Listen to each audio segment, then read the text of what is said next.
Hello বন্ধুরা, কেমন আছেন সবাই? আশা করি অনেক ভালো আছেন।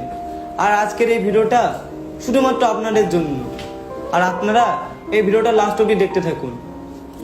তো কিছুদিন আগে আমার একটা ভিডিও পোস্ট হয়েছে, হালকা একটু খারাপ ভিডিও। তো ওই ভিডিওটার জন্য অনেকে আমাকে নিয়ে আবল তাবল কথা বলছেন, আপনাদের মনে যা আসে তাই নিয়ে আমাকে ভিডিও করছেন। তারপর অনেকে বলছেন যে সবিক ভাইরাল হওয়ার জন্য ভিডিওটা পোস্ট করেছে। তো আপনারা কি দেখেছেন আমার ইনস্টা আইডিতে বা ফেসবুক আইডিতে এই ভিডিওটা পোস্ট আছে? তো এই ভিডিওটা আমার একটা ফ্রেন্ডের কাছে ছিল। তো সে যখন জানতে পেরেছে আমি পোলিয়াম টিভিতে ভিডিও করি না, তখন সে ভিডিওটা তার ইনস্টা আইডিতে ছেড়ে দেয়। তো আমি তাকে ফোন করেছিলাম, বললাম ভাই তুই ভিডিওটা ডিলিট করে দে।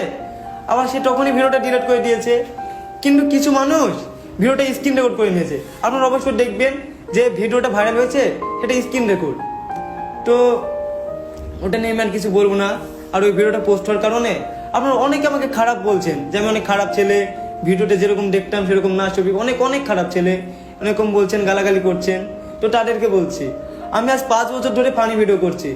আপনারা অনেকে আমার ভিডিও দেখে আনন্দ করেছেন, হেসেছেন, কিন্তু কেউ আপনারা একবার জানার চেষ্টা করেছেন যে আমি ভিডিওর বাইরে আনন্দে আছি বা ভালো আছি কিনা? কেউ জানার চেষ্টা করেননি। আর আজ যখনই আমরা একটা খারাপ ভিডিও পোস্ট করলো, তখনই আপনারা আমাকে নিয়ে খারাপ খারাপ কথা বলছেন। আপনাদের মনে যেটা আসছে সেটা নিয়ে আমাকে নিয়ে ভিডিও করছেন। কিন্তু কেউ আপনারা একবার আমাকে SMS করেননি ইনস্টাতে যে ভাই তুমি এরকম কাজ করেছো, তোমাকে নিয়ে ভিডিও করবো, কেউ বলেননি। শুধু আপনাদের মনে যেটা এসেছে সেটা নিয়ে ভিডিও করেছেন। আবার অনেকে বলছেন যে সবিক ভিডিওটা পোস্ট করেছে বলে পলিগ্রাম টিভি থেকে বাদ দিয়েছে। তো আমাকে পলিগ্রাম টিভি থেকে বাদ দেওয়াই হয়নি।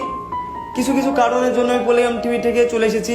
মানে ভিডিওটা পোস্ট হওয়ার 10-12 দিন আগে আমি চলে এসেছি পলিগ্রাম টিভি থেকে। কিছু কারণ আছে, তো আমি ওটা বলবো না। কারণ যেহেতু আমাকে পলিগ্রাম টিভি থেকে এত বড় করেছে, আর আমি পলিগ্রাম টিভির দ্বারা এত বড় হতে পেরেছি, তো তাদের জন্য আমি কিছু খারাপ কথা বলবো না। আবার আপনারা হয়তো দেখেছেন যে আমি বলেছিলাম একটা ইমরান বলে ছেলেকে যে কিছু মানে 99% ছেলের মধ্যে সবাই প্রেম করে। তো তাদেরও লাইফে কিছু পার্সোনাল থাকতে পারে, তাদের মোবাইলে আছে বা না থাকতেও পারে। তো আমার পার্সোনাল কিছু ছিল, সেটা পোস্ট হয়েছে, তাই নিয়ে আপনারা আমাকে অনেক খারাপ কথা বলছেন। তো তাকে আমি একটাও খারাপ কথা বলবো না। শুধু তাকে একটা কথাই বলবো যে ভাই আমি খারাপ বা ভালো আমি নিজেও জানি না। মানুষ যেটা চাবে যে আমি খারাপ তাহলে খারাপ, আর মানুষ যদি বলে আমি ভালো তাহলে ভালো। শুধু আমার একটা ভিডিও পোস্ট হয়েছে বলে আপনারা আমাকে এত খারাপ ভাবছেন। তো আমি আর কিছু বলবো না, আপনারা যেটা ভাববেন সেটাই আপনাদের। আর আপনারা সবাই ভালো থাকবেন, সুস্থ থাকবেন।